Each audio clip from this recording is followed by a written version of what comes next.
Eh bien salut tout le monde les amis, c'est Lucart. Ça fait un moment que j'ai pas fait de vidéo, je reviens de la guerre de sécession pour être honnête. Réveille-toi, blondin. Voilà les soldats. Allez vite. Bleu ou gris? Non, plus sérieusement, aujourd'hui on s'attaque à l'épisode 2 de comment faire un manga débutant.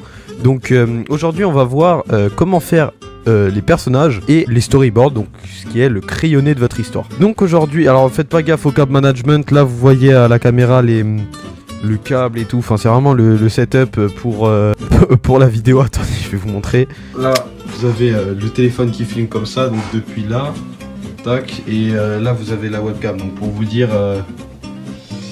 Ouais, c'est chaud. Bref, plus sérieusement, on est parti pour la vidéo. Pour commencer, pour la création de vos personnages, ce que vous pouvez faire, donc soit vous le faites au traditionnel, soit vous le faites au digital, donc je sais pas, sur iPad, sur tablette, sur l'application de dessin que vous avez. Moi personnellement, je fais sur Procreate et c'est que sur iOS. Maintenant sur Android, il me semble qu'il n'y a pas, donc voilà. Après vous faites vraiment avec ce que vous avez, hein, ça marche vraiment avec tout. Hein. Pour la création des personnages, il va vous falloir plusieurs idées. Donc pour le coup, moi je vous conseille d'aller sur Pinterest. Donc c'est vraiment une banque à images, si je puis dire, où vous avez vraiment de tout. Vous tapez, je sais pas, personnage manga, je dis n'importe quoi, crayonné, vous allez tomber sur tout. Vous avez des exemples à l'écran actuellement qui s'affichent. Là, vous pouvez trouver par exemple plein de coupes de cheveux si vous n'avez pas d'idée, plein de styles d'yeux, des bouches, des nez, etc. Donc là, vous pouvez vraiment vous en inspirer un max. Donc pour vos personnages, moi ce que je vous conseille de faire, c'est que moi je fais souvent une fiche où vous le dessinez en entier. Moi j'avoue que je le fais pas trop ça parce que je sais pas, je suis pas, moi je suis surtout pressé de commencer les planches, l'histoire, tout ça, enfin bref. Et donc ça c'est vraiment vous qui vous organisez là-dessus. Mais moi ce que je peux vous conseiller, c'est vraiment de le dessiner dans plusieurs faces, donc de profil, de trois quarts, de dos, de face, d'au-dessus, etc. Donc comme ça, maintenant dans le manga, quand vous allez dessiner, si vous avez des vues qui maintenant il sera on voit votre personnage de dos, bah au moins vous avez un modèle, vous n'avez pas besoin de réfléchir pendant 350 ans et perdre du temps là-dessus. Vous avez juste à regarder votre modèle, vous recopiez, bien sûr vous adaptez selon votre case et selon l'action qui se passe dans votre case, hein, dans votre planche tout simplement. Ensuite, moi ce que je vous conseille aussi de faire, c'est d'annoter. Donc par exemple, vous pouvez mettre son nom, son prénom, son âge, vous mettez tout ce qui est caractéristique du personnage. Donc si maintenant, je sais pas, vous voulez mettre son caractère, vous mettez son caractère, je sais pas, courageux, qui a de l'honneur, je sais pas, vous mettez n'importe quoi, vous mettez vraiment la description de votre... Wow. Vous mettez vraiment la description de votre personnage et ça peut vraiment vous aider. Et ces fiches-là, après... je vous conseille, je sais pas, de vous les accrocher sur un mur si vous pouvez, bien évidemment. Comme ça, vous avez vraiment votre pack. Enfin, si je peux appeler ça comme ça, vous avez vraiment toutes les infos dessus. Donc vous avez votre fiche perso avec en dessous toutes ses caractéristiques, son prénom, son âge, etc. Et comme ça maintenant, je sais pas, vous dessinez, vous le mettez sur le mur qui est juste en face de vous. Vous avez juste à lever la tête si vous avez un doute et puis voilà. Après, comme dit, chacun fait comme il veut.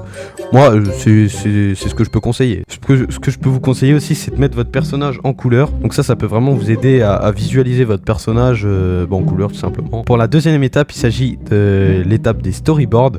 Donc là, c'est votre manga en entier, mais au brouillon. Vraiment au brouillon, il n'y a aucun détail qui est obligé d'être fait.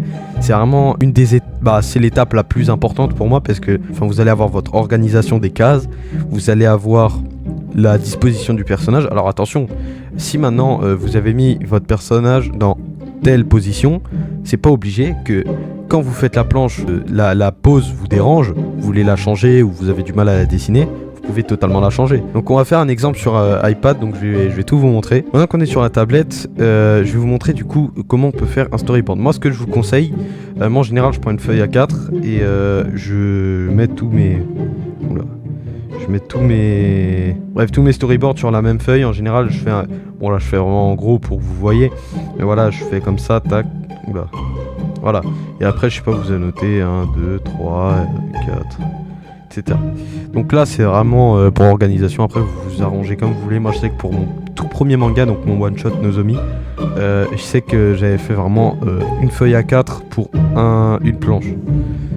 Après comme dit, je trouve c'est pas, en fait ça gâche plus des feuilles et de l'espace pour rien. Donc en vrai moi je vous conseille plus de faire sur une feuille comme ça ou deux, enfin voilà. Après vous faites vraiment, vous vous arrangez comme vous voulez, hein. Normalement sur n'importe quelle application de dessin vous avez un truc une option pour quadriller votre image, ou alors et puis avoir un trait rectiligne comme ça, donc c'est à dire que même si vous bougez comme ça il reste tout droit. Donc là maintenant je vais vous montrer comment moi en général je fais, et même pour les planches ensuite. Là vraiment c'est le storyboard, donc comme je vous ai dit, là on va vraiment faire un crayonné vraiment basique, mais plus basique que ça il n'y a pas. Donc voilà, donc là maintenant on va faire une planche, une case assez simple, parce que comme dit c'est vraiment la mise en planche aussi qui est très importante, parce que faut vraiment que vous fassiez attention à ça, c'est de pas faire la même les mêmes encadrés sur chaque page, pour pas que le lecteur ait l'impression de se relire, parce que maintenant admettons je fais un, voilà, on va dire un truc comme ça. Ah non, on va faire un peu plus grand. Ce que vous allez faire, c'est que, admettons, dans cette case, le personnage apparaît, je sais pas, il est en train de marcher dans la rue, on va dire.